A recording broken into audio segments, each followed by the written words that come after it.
নমস্কার, সকল ভক্ত বন্ধুদের সাদর আহ্বান জানাই মা শারদা সেবাশ্রম ফেসবুক পেজে। মা শারদা সেবাশ্রম ফেসবুক পেজে আমরা মায়ের কথা শুনি প্রতি বুধবার। আজকেও সেরকমই মায়ের কথাই শুনব। মা আমাদের বিন্দুবাসিনী রূপে কিভাবে কৃপা করেছেন যাতে আমরা মাকে মা বলে বুঝতে পারি।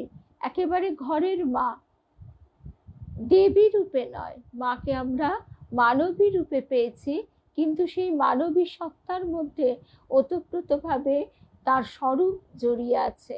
কোনো কোনো ভক্তকে তিনি কৃপা পরবশ হয়ে সেই তার স্বরূপ দর্শনও করিয়েছেন, কিন্তু সর্বোপরি মা নিজ মুখে এই কথাটি বলেছেন যে ভক্তকে, যে তোমাকে জ্ঞান চচ্চড়ি করতে হবে না, তুমি শুধু এটুকু জানো, এটুকু বোঝো, আমি মা, তুমি সন্তান, তাহলেই হয়ে গেল। এই সহজ কথাটাই কিন্তু বোঝা সবচেয়ে কঠিন, কারণ আমরা মায়ের ওপর নির্ভর করি বটে, কিন্তু কিরকম হয়ে যায় ব্যাপারটা, আমাদের প্ল্যান প্রোগ্রামটা আমরা মায়ের ওপর চাপিয়ে দিই। মা এরকম এরকম চাই, ওরকম ওরকম চাই। মা যদি সেটা ভালো হয় তবে স্যাংশন করে, না হলে করে না। আমাদেরও তাই, আমরা কি সন্তান যা বলে সবটা মেনে নিই না করতে দিই?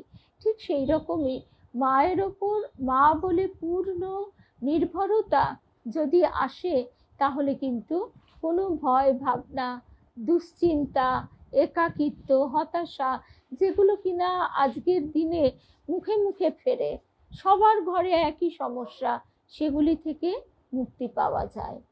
তাহলে আজকে আমরা এই দেবী পক্ষের বিশেষ দিনটিতে শুনব মায়ের কথা। আজকে মায়ের যে রূপটির পূজা হয় সেটি হচ্ছে, মায়ের প্রথম হচ্ছে শৈলপুত্রী, তারপরে হচ্ছে ব্রহ্মচারিণী, তারপরে নামটা আমার কিছুতেই এক্সট্রিমলি সরি, নামটা মানে এক্সট্রিমলি সরি গো, নামটা যদি কেউ একটু বলে দাও খুব ভালো হয়।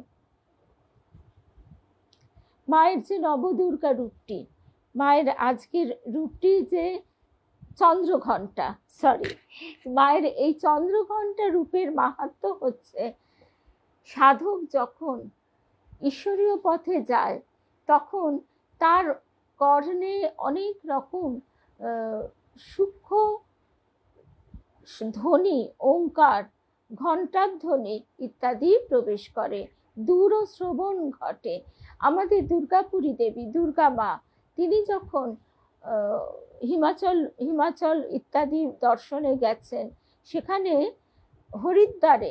হরিদ্বার না ঋষিকেশে, সেখানে তিনি একদিন রাত্রিবেলা অবাক হয়ে সুমধুর ঘণ্টার ধ্বনি শ্রবণ করে, চন্দ্রঘণ্টা একদম, আজকে পারমিতার সঙ্গে আছে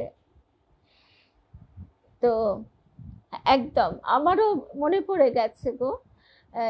তো সেই ঘণ্টার ধ্বনি শ্রবণ করে দুর্গাপুরী দেবী দুর্গা মা ভাবছেন যে কোথা থেকে এমন সুমধুর পূজার ঘণ্টার আওয়াজ আসছে। পরের দিন মা যখন সেখানে মহারাজজিকে জিজ্ঞাসা করছেন, রামকৃষ্ণ মিশনের মহন্ত অধ্যক্ষ মহারাজকে, তখন তিনি বলছেন যে মা, এ তো আপনার অন্তর থেকে উত্থিত হচ্ছে, এই ধ্বনি সকলে শুনতে পায় না। তো এই রূপটি হচ্ছে চন্দ্রঘণ্টা, আজকে মায়ের যে রূপটি, অর্থাৎ শৈলপুত্রী রূপে মা, সবে পর্বত দুহিতা রূপে মা মেনকার কোলে জন্ম নিচ্ছেন। তখন দশভুজা, অষ্টভুজা, ষড়ভুজা প্রভৃতি, চতুর্ভুজা প্রভৃতি ঐশ্বর্যের আড়ম্বর নেই, মায়ের তখন নিতান্ত শিশু রূপটি। তারপর হচ্ছে ব্রহ্মচারিণী, অর্থাৎ তিনি যখন শিবের ধ্যানে মগ্না, তখন তার যে রূপ, সেই ব্রহ্মচারিণী, অর্থাৎ সাধককে ব্রহ্মচর্যের পথ ছাড়া অন্য কোনো পথ অবলম্বন করলে হয় না। সংযম, ব্রহ্মচর্য, এটি হচ্ছে সাধনার মূল কথা। তিনি শিবের তপস্যায় ব্রহ্মচারিণী রূপ নিয়েছেন।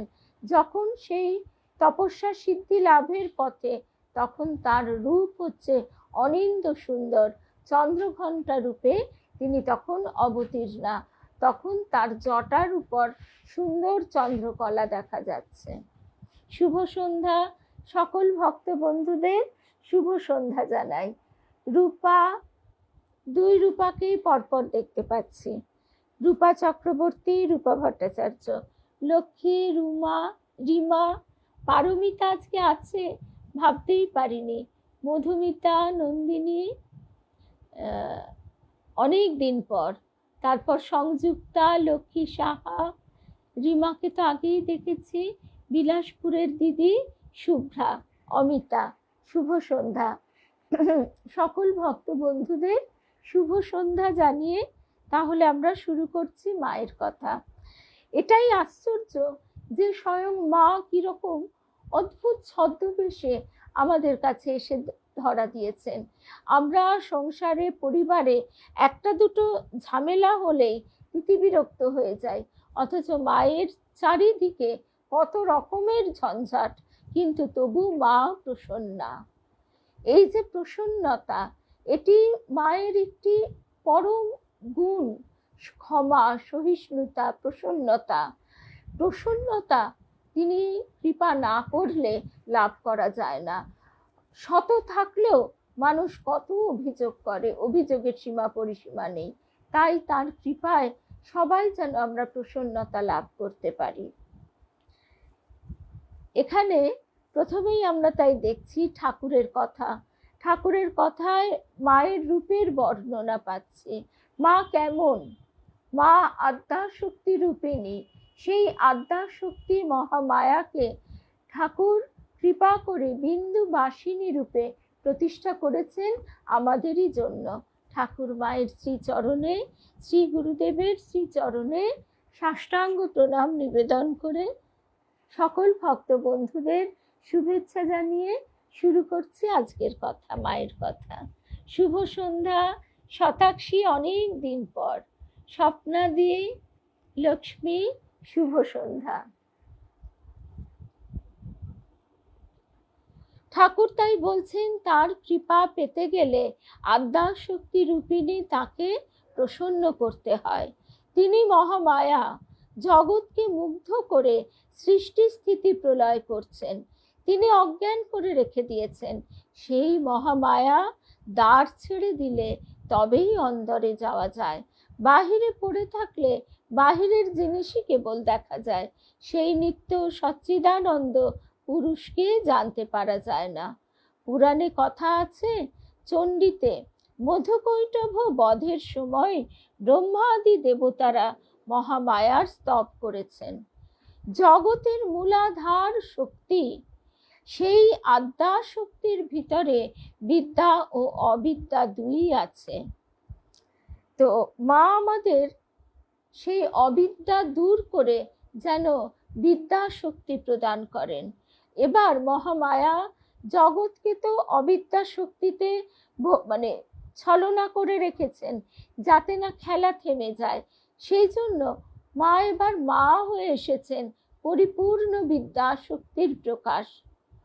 তাই এখন যদি আমাদের ভিতরে মা কৃপা করে সেই বিদ্যা শক্তির স্ফুরণ ঘটান, সেইটি প্রার্থনা করতে হয়। মা আমাদের কাশীর অন্নপূর্ণাও বটে। অন্নপূর্ণা তো মায়ের একটি রূপ, দুর্গারই একটি রূপ। অন্নপূর্ণে সদা পূর্ণে শঙ্কর প্রাণ বল্লভে জ্ঞান বৈরাগ্য সিদ্ধার্থং ভিক্ষাং দেহি চ পার্বতী। মাতা মে পার্বতী দেবী, পিতা দেব মহেশ্বরঃ, বান্ধবঃ শিব ভক্তাশ্চ স্বদেশে ভুবনত্রয়ম। মা অন্নপূর্ণা ক্ষুধা নিবৃত্তিকারিণী মূর্তি। শুভ সন্ধ্যা মধুরিমাদি, রীতাদি, লক্ষ্মী দে, শুভ সন্ধ্যা। শ্রী শ্রী চণ্ডীতে দেবগণ আদ্যা শক্তি মহামায়ার স্তুতি করে তাই বলছেন, ইয়া দেবী সর্বভূতেষু ক্ষুধা রূপেণ সংস্থিতা। ক্ষুধা রূপে তিনি প্রতিষ্ঠিতা। ক্ষুধার অর্থ ভোজনেচ্ছা। দেবী ক্ষুধা নিবারণের আড়ালে দূর করেন ভব ক্ষুধা। দেবী ক্ষুধা নিবারণের আড়ালে দূর করেন ভক্তের ভব ক্ষুধা। তাই সাধক কণ্ঠে, আমরা সাধকের কণ্ঠে গানের মধ্যে দিয়ে শুনি, হয়েছে বা ক্ষুধা ব্যাধি, দে মাগো সুধা ঔষধি, অন্তে চরণে সমাধি মোক্ষং দেহি, দেহি মে মোক্ষ দে। অর্থাৎ মায়ের কাছে আমরা প্রাথমিক অবস্থায়, শিশু যখন জন্মায় সে তখন হাঁ করে মায়ের কাছে খাবার চায়, এটা তার ইনস্টিংক্ট। শুভ সন্ধ্যা চিনুদি, প্রফুল্ল দাস চৌধুরী মশাই, দাদা আপনাকেও প্রণাম জানাই। সমিত দাস প্রণাম জানাই দাদা। মধুরিমাদি তো আগেই এসে গেছে, শুভ সন্ধ্যা। তা শিশু যখন জন্ম নেয়, পশু পাখি মানুষ যাই হোক, তার ইনস্টিংক্ট, সে হাঁ করে করে বাচ্চা মায়ের কাছে খাবার চায়। মা তাকে খাবার দেবে, প্রকৃতি তাকে সেইভাবে তৈরি করে দিয়েছে। তাই ঋষি বলছেন, ইয়া দেবী সর্বভূতেষু ক্ষুধা রূপেণ সংস্থিতা, তিনি ক্ষুধা রূপে রয়েছেন। আমাদের এই যে ক্ষুধা, এই ক্ষুধা শুধু পেটের খিদে নয়, আমাদের খিদে প্রথমে হচ্ছে দেহের, তারপর এই যে রূপ রস গন্ধ স্পর্শময় পঞ্চ ইন্দ্রিয় দ্বারা যা কিছু আমরা গ্রহণ করি তাই কিন্তু আহার করি, সেটাই আমাদের ক্ষুধা। চোখের খিদে, অনেক সময় অনেক স্টলে, খাবারের স্টলগুলোতে আবার নাম থাকে চোখের খিদে, অর্থাৎ দেখলেই খেতে ইচ্ছে করে। শুধু তাই নয়, শুধু মানে পেটের আহার নয়, আমরা চোখ দিয়ে যা কিছু গ্রহণ করি, নারীকে ভোগ করতে পারা যাচ্ছে না কিন্তু চোখ দিয়ে লেহন করা যায়, ঠিক একই রকম ভাবে নারী পুরুষ উভয় ক্ষেত্রেই কথাটা প্রযোজ্য। তাই তো ঠাকুর কথামৃতে বলছেন, যে সন্ন্যাসী সে নারীর চিত্র পর্যন্ত দেখবে না। অর্থাৎ এই মহামায়ার জগতে, মহামায়া কখন যে আমাদের কোন ভাবে কোথায় ঠেলে দেবেন তার কোনো স্থিরতা নেই। তাই আকুল হয়ে মা মা বলে তার চরণ দুটি জড়িয়ে থাকাই একমাত্র উপায়। এইভাবে যা কিছু আমরা গ্রহণ করি তাই আমাদের ক্ষুধা থেকেই আসে। কিন্তু এরপরে যখন একটু অবস্থাটা আমাদের সূক্ষ্ম হয়, তখন আমাদের মনের খিদে, তখন আমরা সে লেখাপড়া গান বাজনা যা কিছু নিয়ে সে ডুবে যাক না কেন, প্রাকৃতিক সৌন্দর্য যা কিছুতে সে ডুবে যায়। যারা ট্রেকিং করে কত কষ্ট করছে, কিন্তু সেটাই তাদের মনের খিদে। কিন্তু মনও তো নিত্য পরিবর্তনশীল, সূক্ষ্ম হলো বটে, কিন্তু তারপরেও তো আরো আছে, সূক্ষ্ম থেকে সূক্ষ্মতর, সূক্ষ্মতম, এইভাবে আমাদের ভব ক্ষুধা। অর্থাৎ এই জগতে আমরা তাকে পাওয়ার জন্য যখন ব্যাকুল হই, সেই ক্ষুধাই হচ্ছে আসল ক্ষুধা। সেই ক্ষুধা মা আমাদের হরণ করে। তাই তো সাধক কণ্ঠে আমরা শুনি, হয়েছে মা ক্ষুধা ব্যাধি, দে মাগো সুধা ঔষধি, অন্তে চরণে সমাধি মোক্ষং দেহি, দেহি মে মোক্ষ দে। এই যুগের জীবন্ত অন্নপূর্ণা সারদা দেবী ক্ষুধা নিবারণের জন্য সদা তৎপর, সর্বদা সন্তানদের খাওয়ানোর জন্য ব্যস্ত। রামকৃষ্ণময় জীবিতা তিনি, কিন্তু এই শ্রী রামকৃষ্ণই ঠাকুর যখন তার সন্তানদের খাওয়ানোতে বাধা দিচ্ছেন, লাগাম পড়াতে চেয়েছেন সাধনারই স্বার্থে, মা কিন্তু প্রতিবাদ না করে পারেননি। শুভ সন্ধ্যা জয়িতা, সঞ্চিতা, ছবি দিয়ে অনেক দিন পর শুভ সন্ধ্যা। হ্যাঁ, কিন্তু মা প্রতিবাদ না করে পারেননি। সন্তানকে খাওয়া দাওয়ানোর ব্যাপারে মা ঠাকুরের কোনো কথা শোনেননি। মা বলছেন, আমাকে আমার ছেলেদের খাওয়ার খোঁটা দিওনি। মা সেখানে কিন্তু দৃঢ়ভাবে প্রতিবাদ করছেন। ঠাকুর বলছেন, তাহলে ওদের জব ধ্যানের কি হবে? তখন মা বলছেন, ওদের ইহকাল পরকালের সব দায়িত্ব আমার। এত বড় কথাটা মা বলছেন, আর ঠাকুর তখন যেন নিশ্চিন্ত হচ্ছেন। সদানন্দ সুখে ভাসে শ্যামা যদি ফিরে চায়। মা এই কথা বলাতে ঠাকুর কিন্তু আর কোনো কথা বলছেন না। ঠাকুর তখন চটি ফটফট করতে করতে আবার এসছিলেন নহবতে, আবার ফিরে যাচ্ছেন। অর্থাৎ কোনো কম্প্রোমাইজ নেই। মা আগে সন্তানদের খাওয়াচ্ছেন। ঠাকুর নরেন এসেছে খবর পাঠাবার আগেই মা ডাল চড়িয়ে দিয়েছেন, মোটা মোটা রুটি আর বুটের ডাল, মানে ছোলার ডাল। তারপরে উদ্বোধনের বাড়িতেও একজন সে সব কাজ সেরে আসে, তার আসতে অনেক বেলা হয়ে যায়, বিকেল গড়িয়ে যায়। তখন সেখানে রাঁধুনি তিনি বিরক্ত হন, আরো সকলে যারা আছে কাজ করবার সাহায্য করবার সবাই বিরক্ত হয়। মা কিন্তু বলেন, দেখো বাপু, তোমাদের যদি কষ্ট হয়, তারা একদিন খুব কিচিরমিচির করছিল, ধমক দিচ্ছিল, কেন সময় আসতে পারো না? মা কিন্তু বোঝেন সন্তানকে কত কাজ সেরে কতটা পথ পেরিয়ে তবে আসতে হয়। তাই মা বলছেন, দেখো বাপু, তোমরা যদি না পারো না দাও, আমি দিচ্ছি, আমি দেব। তারপর সকালবেলায় ওরকম ভোরবেলা উঠে মা বলছেন, তোমাদের অসুবিধে হয়, আমি রান্না করে দিচ্ছি। অর্থাৎ মা সদা ব্যস্ত সন্তান যাতে ভালো করে খেতে পায়। মা এই যে আজকে মঠে সাধু সন্ন্যাসীরা কেন মা মা করেন, একটাই কারণ, মানুষের খাওয়া না হলে কি হয়? খাওয়া না হলে মানুষের মনও দুর্বল হয়ে যায়, শরীর যেমন নিস্তেজ হয়ে যায়, আমাদের খাদ্যের সূক্ষ্ম অংশই মনে পরিণত হয়। ওই জন্য সাত্বিক আহারের কথা বলা হচ্ছে। ফ্রিজে রেখে সাতবাসটি খাওয়া অত্যন্ত খারাপ। বেশি হলো রইল, সেটাতে তো আমরা এখন অভ্যস্ত হয়ে গেছি। তবু আমাদের সবসময় চেষ্টা করা উচিত টাটকা জিনিস রান্না করে খাওয়া। একটা সেদ্ধ ভাতও হোক, তবু সেটা টাটকা টাটকা রান্না করে খাওয়া উচিত।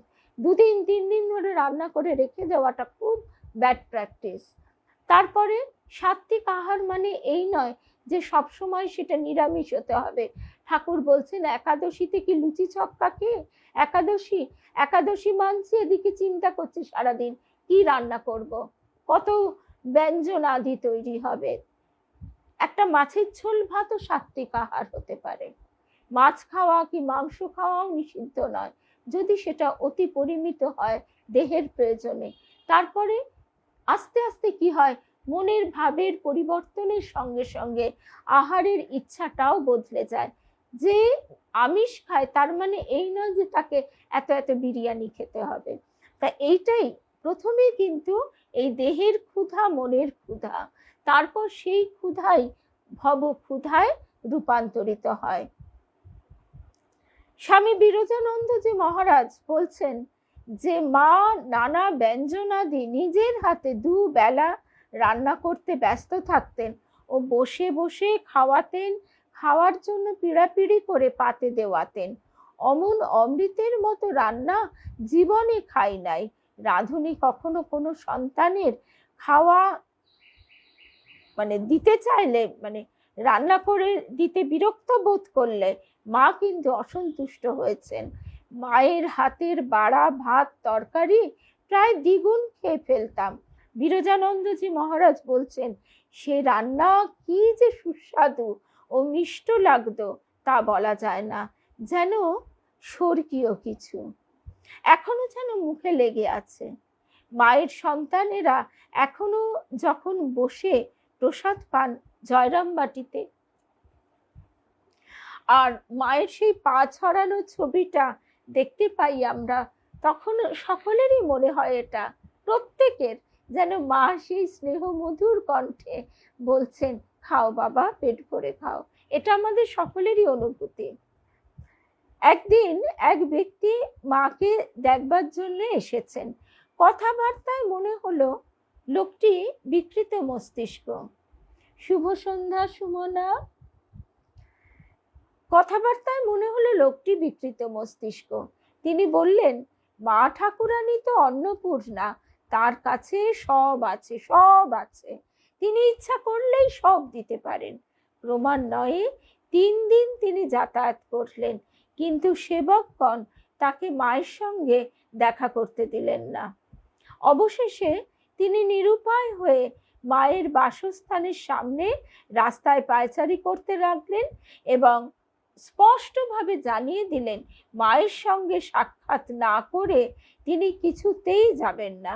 একটি বার মায়ের দর্শন না পেলে তার স্বস্তি নেই, কিন্তু একটি বার মায়ের দর্শন পেলে তিনি সন্তুষ্ট, ওই একবারেই সন্তুষ্ট, আর আসবেন না।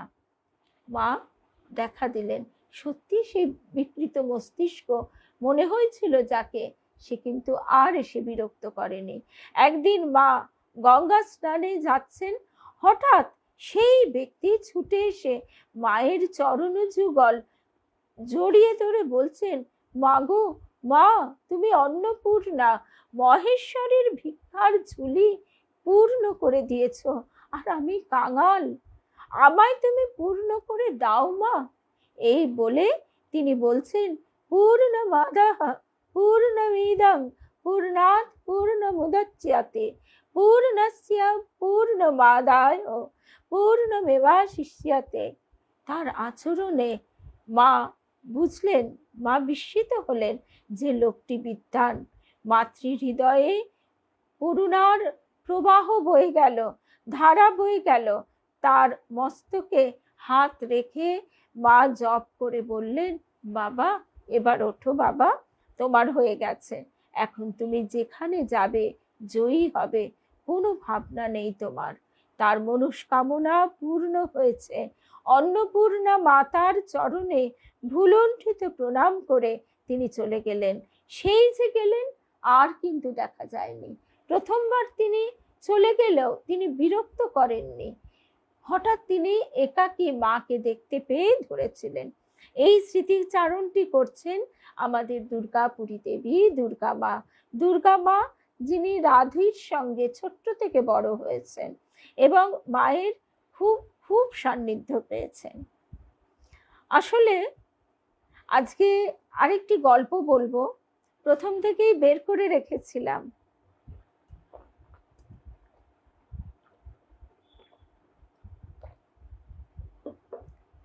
শুভ সন্ধ্যা রূপশ্রী।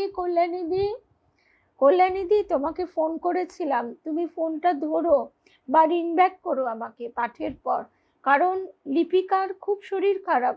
আমি লিপিকাকেও ফোন করে খবর নিচ্ছিলাম, তখন আমি শুনলাম যে আজকে তুমি একা আছো। কেমন আছো?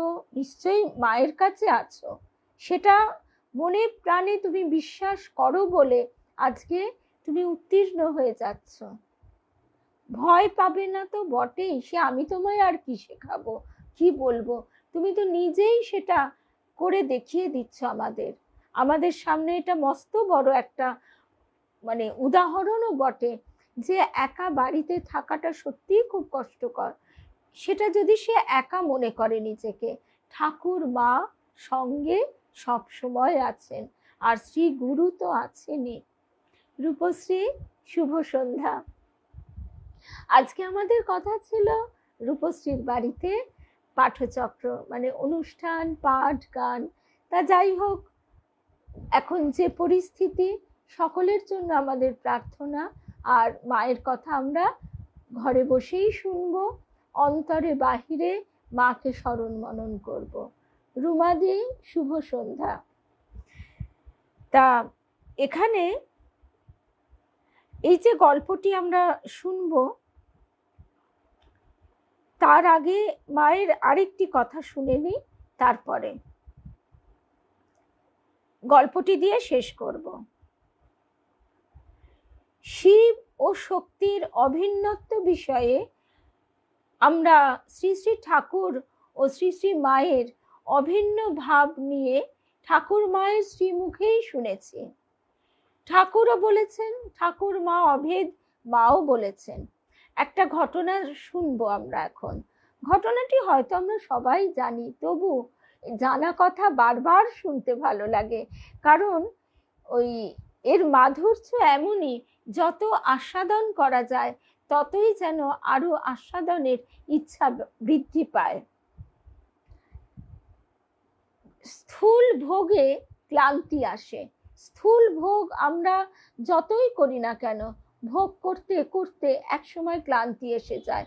সেটা ঘর সাজানো, নিজের সাজগোজ, খাওয়া, দেশভ্রমণ, যাই হোক না কেন, কিন্তু একমাত্র ঈশ্বর চিন্তায় এমনই মাধুর্য এবং আনন্দ যা কখনো পুরনো তো হয়ই না, উপরন্তু এর ওই মধুর স্বাদ যেন বেড়েই যায়, বেড়েই যায়।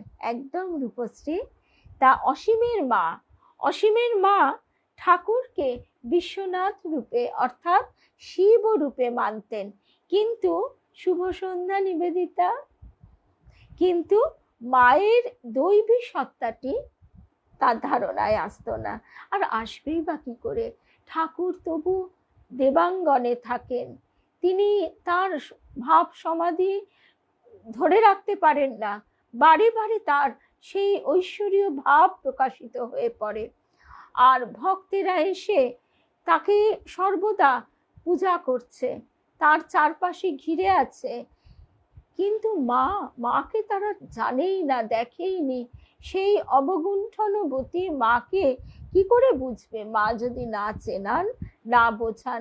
স্বয়ং বাবুরাম মহারাজ, স্বামীজি মহারাজ এরাও বলছেন, আমরাই কি চাই বুঝতাম, ঠাকুর যদি না আমাদের চিনিয়ে দিতেন। তো অসীমের মা, সে একজন সাধারণ গ্রামের মহিলা, তার পক্ষে ঠাকুরের প্রতি ভালোবাসা, তাই তিনি ঠাকুরকে শিব রূপে মান্য করেন, কিন্তু মায়ের দৈবী সত্তাটি তিনি অনুধাবন করতে পারেন না। ঠাকুর কত করে বলেন যে আমি কি লাউ শাক খাকি পুঁই শাক খাকিকে বে করেছি? তা কি হবে? একদিন ঠাকুর কৃপা করে, মা কৃপা করে তাকে চর্মচক্ষে দর্শন করিয়ে দিলেন।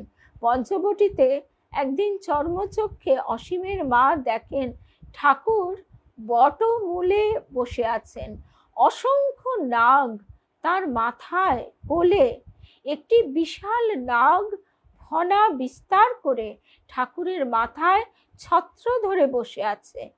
হঠাৎই দেখেন ঠাকুরের বাম কোলে মাতা ঠাকুরানী বসে আছেন, অথচ মা সেখানে ছিলেন না, নহবতী কুটনকুট ছিলেন।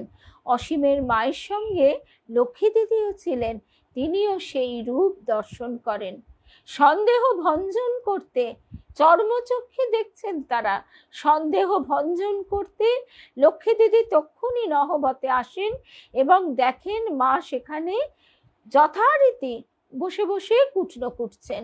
বারবার ছুটোছুটি করে নহবত আর পঞ্চবটি ছুটে ছুটে একই দৃশ্য দেখেন। অসীমের মাও সেই দিন থেকে মায়ের চরণে প্রণত হন। লক্ষ্মী দিদি নহবতে এসে মায়ের চরণে সাষ্টাঙ্গ প্রণাম করে সব কথা বলেন। তারপর বলেন, খুড়িমা তুমি তো সামান্য মেয়ে নও, এজন্যই খুড়োমশাই বলেন আমি কি আর লাউ শাক খাকি পুঁই শাক খাকিকে বিয়ে করেছি? অথচ মহামায়ার মায়া কেমন! এত কিছু দেখার পরেও সেই লক্ষ্মী দিদি, প্রথম যেদিন পড়েছিলাম না, শিউরে উঠেছিলাম, দুবার করে চোখ কচলে পড়েছিলাম যে আমি চোখে ঠিক দেখছি। এই লক্ষ্মী দিদি ঠাকুরের প্রকট লীলা শেষ হয়ে যাবার পর মা যখন কামার পুকুরে ঠাকুর মাকে বলে দিয়েছেন নিজের ঘরটি ছাড়বে না, ওখানে থাকবে আর শাক বুনবে, ওই খাবে আর হরিনাম করবে, একথা ঠাকুর বলে দিয়েছেন। মা তখন অমনি ভাবেই আছেন, শাক বুনেছেন, লক্ষ্মী দিদি সেই শাকগুলো মারিয়ে চলে যাচ্ছেন। মা লক্ষ্মী দিদিকে নিষেধ করছেন, অমনটি করিস নে। কে শোনে কার কথা? তাহলে আমরা বুঝতেই পাচ্ছি যে আমরা যাই ভাবি না কেন যে আমরা বেশ কেমন একটা পাকাপোক্ত ভক্ত হয়ে উঠেছি, কিছুতেই কিছু নয়। লক্ষ্মী দিদির এই রূপ দর্শনের পরেও লক্ষ্মী দিদি মায়ের সঙ্গে এই ব্যবহার করেছিল। কি করে করেছিল? এই লক্ষ্মী দিদিরই মা শীতলার অংশে জন্ম, ঠাকুর বলছেন যে কারোর যদি ওইরকম ব্যাধি ট্যাধি হয়, কাছাকাছি শীতলা মন্দির না থাকে, তো তাকে মনে করে লক্ষ্মীকে দুটো মিষ্টি খাওয়ালেও হবে।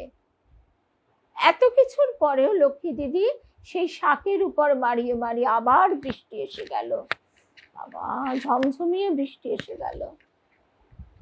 তা আবার যাই হোক বাবা ঠাকুর, তো সেই বলছি যে সুতরাং মা যে কখন কিভাবে তার খেলা আবার নতুন করে সেই সাপলুডো খেলার মতন কখন কিভাবে কি মন ঘুরিয়ে দেবেন আমরা জানি না।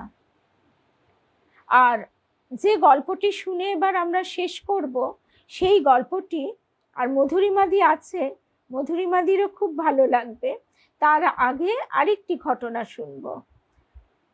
আসলে এত সুন্দর সুন্দর কথা যে কোনটা ছেড়ে কোনটা মানে শেষ করব। মায়ের কথা তো আমরা শেষ করতে পারি না।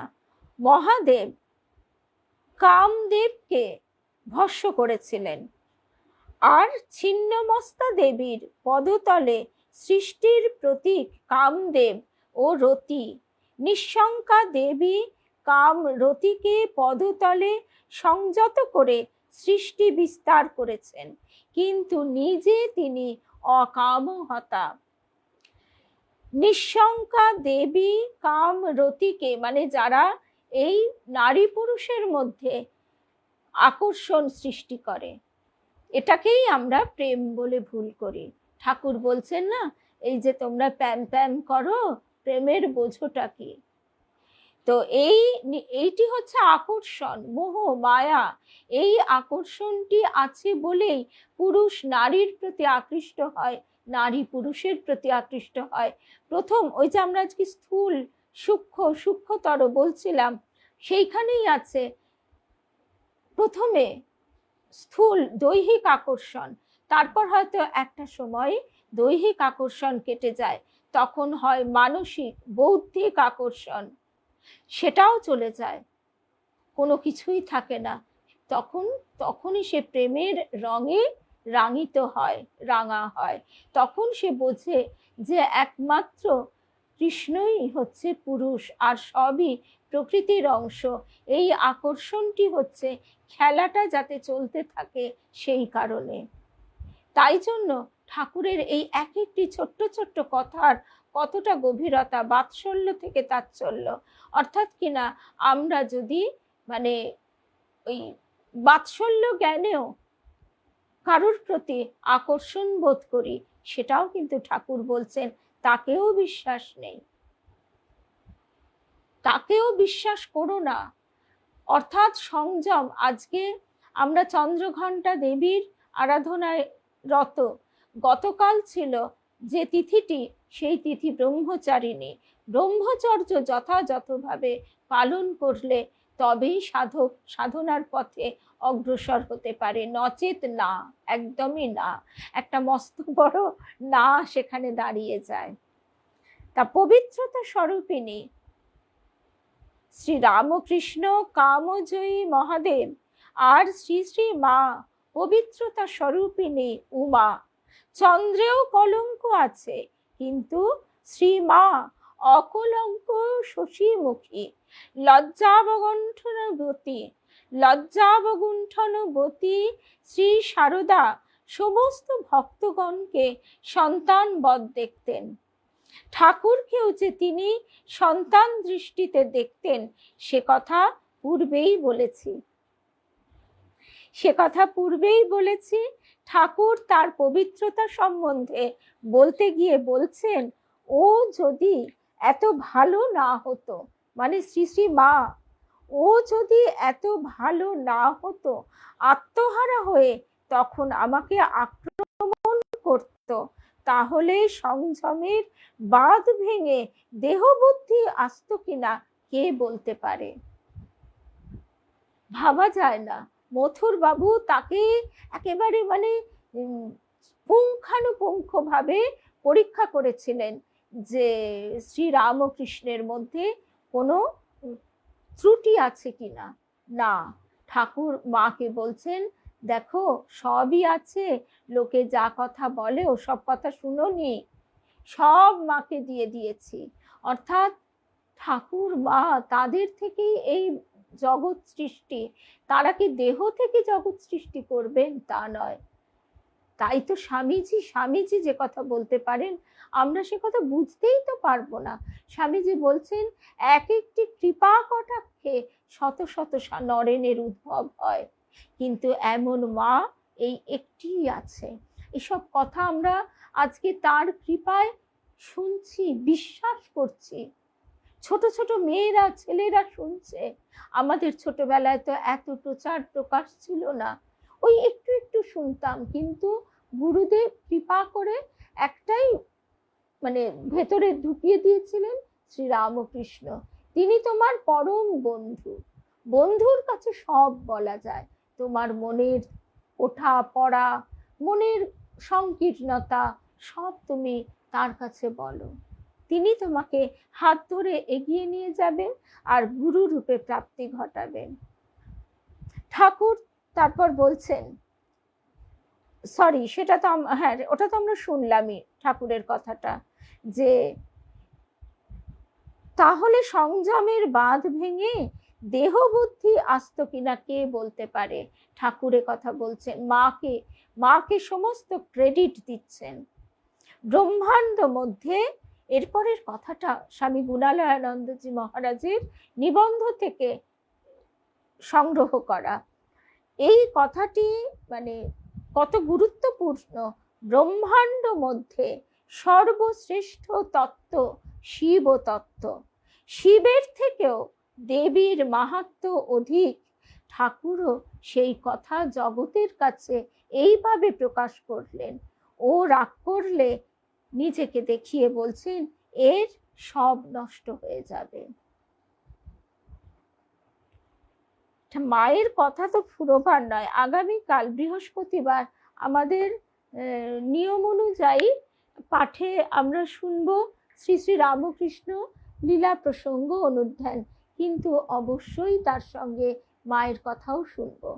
দেবী পক্ষ প্রতিদিন আমরা দেবী মাহাত্ম্য শুনবো। যদিও দুর্গাপূজা, লক্ষ্মী পূজা উপলক্ষে 15 দিন পাঠচক্র স্থগিত রাখা হবে সব জায়গায়, কিন্তু হলেও দেখা যাক কিভাবে আমরা সেই দেবী মাহাত্ম্য কিন্তু শুনবই, অন্তত নবমী তিথি পর্যন্ত অবশ্যই দিয়ে দেব।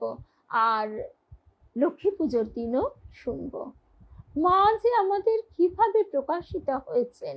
বৃহস্পতিবার বাবা স্বপ্ন দেখছেন, ঘর আলো করে ছোট্ট লাল চেলি পরে টুকটুকে সর্বালঙ্কার ভূষিতা। তখন আবার রাম মুখুজ্জে, তিনি ভাবছেন, মায়ের বাবা, তিনি ভাবছেন আমাকে এইভাবে দেখা দিচ্ছে কেন? আমার ইষ্ট তো নব দুর্বাদল শ্যাম, তাহলে এই রূপ কেন? তাহলে এই সমস্ত কথা রূপশ্রী যে বললে না, যে এই দৈব কথা যত আমরা শুনি তত আমাদের মনের মধ্যে নির্মলি ফেলার কাজ হয়, তত আমাদের মনে আজে বাজে চিন্তা দূর হয়, বিষয় চিন্তা, ওই সমস্ত কুচুটে, ওই সমস্ত যেরকম সংসারের কথা ওইগুলো। তো এইবারে যে গল্পটা, সেই গল্পটায় আসি। এইটি আমাদের আজকের শেষ প্রসঙ্গ। বৌদ্ধ কাহিনী। হ্যাঁ, দেখো মধুরিমাদি, আমি যেমন পেয়েছি সেইভাবে আমি এটি সংগ্রহ করেছি। যদি কোনো ভুল থাকে আমি কিন্তু জানি না। হ্যাঁ, আর এই বৌদ্ধ পুরাণের গল্পটিকে কেন্দ্র করে, সেইটিকে অবলম্বন করে বিভূতিভূষণ বন্দ্যোপাধ্যায় অপূর্ব সুন্দর একটি রচনা, গল্প, ছোট গল্প মেঘমল্লার, সেইটি আমরা শুনব।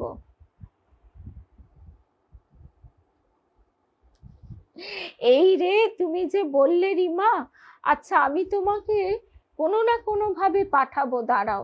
কারণ বেদান্ত দর্শনে একটা কথা বলি, আমি মানে কথাটা হচ্ছে কি জানো, ওখানে যেহেতু ইউরোপ আমেরিকার বহু বন্ধুরা আমাদের সঙ্গে আছেন, সেই জন্য তারা তো আমাদের এখানকার এই তীর্থস্থানই বলো আর দুর্গাপূজার ও মানে কি বলবো এই অ্যাম্বিয়েন্সটা তো তারা পান না, বা কখনোই তারা পান না, শুধু দুর্গাপূজা বলে না, এই তীর্থস্থান ইত্যাদি ইত্যাদি। সেই জন্য সবসময় বলে যে একটু যদি ওখান থেকে আমরা বেশি পাঠ শুনি, তা আমি যদি শুনিও আমি তোমাকে অবশ্যই রেকর্ড করে পাঠাবো।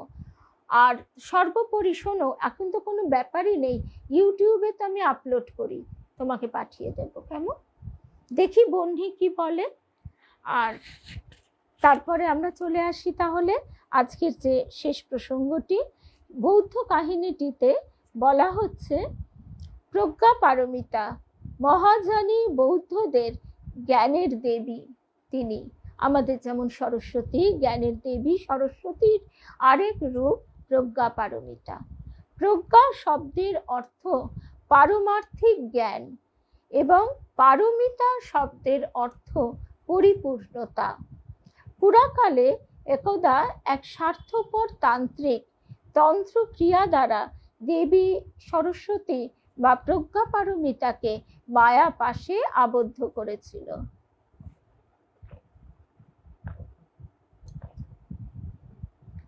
একটা স্ফটিক পাত্রে দেবীকে বন্দি করে পাত্রের মুখ ঢাকনা দিয়ে বন্ধ করে দিল। সে শর্ত রাখলো যে ব্যক্তি দেবীকে মুক্ত করবে সে নিজে বাকরুদ্ধ হয়ে মৃত্যু মুখে পতিত হবে। পৃথিবীর মহাপণ্ডিতেরা মিলে বহু শাস্ত্রীয় আলোচনা করে কোনো রকম সমাধানে উপনীত হতে পারলেন না। দেবীকে বন্দিনী হয়েই বহুকাল কাটাতে হলো। পৃথিবীতে মঙ্গল মানে পৃথিবীর মঙ্গল চিন্তায় কেউ কিন্তু আত্মত্যাগ করতে চাইল না। ফলে কি হলো, পৃথিবীতে অজ্ঞানের অন্ধকার ঘনিয়ে এলো, জ্ঞান সীমিত হয়ে রইল, নতুন নতুন জ্ঞান বিদ্যার চর্চা হচ্ছিল না। মানুষ ক্রমে এই স্থূল পার্থিব আকর্ষণে ডুবে যেতে লাগলো। পৃথিবী অজ্ঞানের তমসায় পরিব্যাপ্ত হলেও একদিন এক তরুণ শ্রমণ নির্বাণ লাভের হেতু বহু তীর্থ পরিক্রমা করে ইষ্ট লাভেও সমর্থ হতে পারল না। তখন সে কারণ সন্ধান করে জানতে পারল যে দেবী প্রজ্ঞা পারমিতা যতদিন বন্দিনী থাকবেন ততদিন প্রকৃত জ্ঞানের উন্মেষ হওয়া সম্ভব নয় এবং প্রকৃত জ্ঞান বিনা নির্বাণ লাভ সম্ভব নয়। সে তৎক্ষণাৎ বিচার করে স্থির করল যে করেই হোক দেবীকে মুক্ত করতেই হবে, নচেত পৃথিবীর কল্যাণ সাধন সম্ভব নয়। নিজ ক্ষতি উপেক্ষা করেও সে দেবীকে মুক্ত করবার সংকল্প করলে। দেবী মুক্ত হলেন বটে, কিন্তু শ্রমণ মৃত্যু মুখে পতিত হলেন। তবে কিনা মুক্ত হয়ে দেবী বহু জনহিতার্থে নিবেদিত প্রাণ নিঃস্বার্থ শ্রমণকে পুনরুজ্জীবিত করে তুললেন এবং তার অভীষ্ট সিদ্ধি প্রদান করলেন। জগৎ পুনরায় জ্ঞান আলোকে পরিপূর্ণ হয়ে উঠল। এইবার আমরা বিভূতিভূষণ বন্দ্যোপাধ্যায়ের কাহিনীটি শুনি। বিভূতিভূষণ বন্দ্যোপাধ্যায় যে আধ্যাত্মিক চেতনা তো কোনো তুলনা হয় না। সেই দিব্য চেতনার একটি রশ্মি যেমন দেবযান, তেমনি আরো বহু রশ্মি তার জীবন জুড়ে আলোকিত করে রেখেছে। এটি মেঘমল্লার। সংক্ষেপে আমরা শুনব। আষাঢ়ী পূর্ণিমার রাতে ভদ্রাবতী নদীর ধারে বিদিশার সেই ভাঙা সরস্বতী মন্দিরের ঢিবিতে বসে নিখুঁতভাবে মেঘমল্লার রাগে আলাপ করলে দেবী সরস্বতী আবির্ভূত হন ও গায়কের সিদ্ধি লাভ ঘটে। গুণাঢ্য একথা বলেছিল প্রদ্যুম্নকে। গুণাঢ্য হচ্ছে একটি মানে একজন দুষ্ট তান্ত্রিক, যে কিনা তন্ত্রক্রিয়ায় সিদ্ধি লাভ করলেও সে ছিল নাম যশের কাঙাল, অহংকারী। তাই সে নিজের স্বার্থের জন্যই সে তার সিদ্ধাইকে প্রয়োগ করে থাকত। প্রদ্যুম্ন ছিল পরবর্তীকালের বৌদ্ধ শ্রমণ। সে যে তার বাঁশিতে নিখুঁতভাবে মেঘমল্লার রাগে অনুরণন তুলত, সেই অনুরণনে আকাশ বাতাস স্পন্দিত হতো। অপূর্ব রসস্রোতে ভাব বিহ্বল হয়ে উঠত স্বয়ং প্রকৃতি মাতা। এমনকি আকাশে চৈত্র বৈশাখের আকাশেও মেঘ ঘনিয়ে আসত। প্রকৃতি রসের ভারে একেবারে নম্র নত হয়ে পড়ত।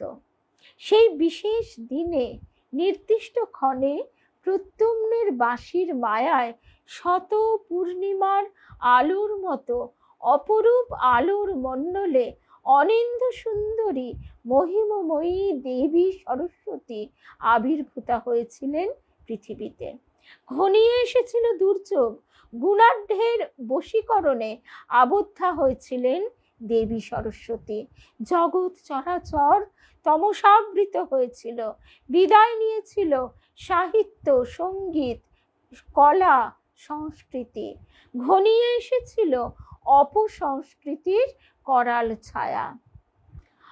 অপসংস্কৃতির করাল ছায়ায় মানুষ তখন দিশাহারা, অনুতপ্ত, ব্যথিত। প্রদ্যুম্ন প্রেয়সী সুনন্দার কাছে বিদায় নিয়ে জীবন পণ করে দেবীর অন্বেষণে পথে নেমেছিল।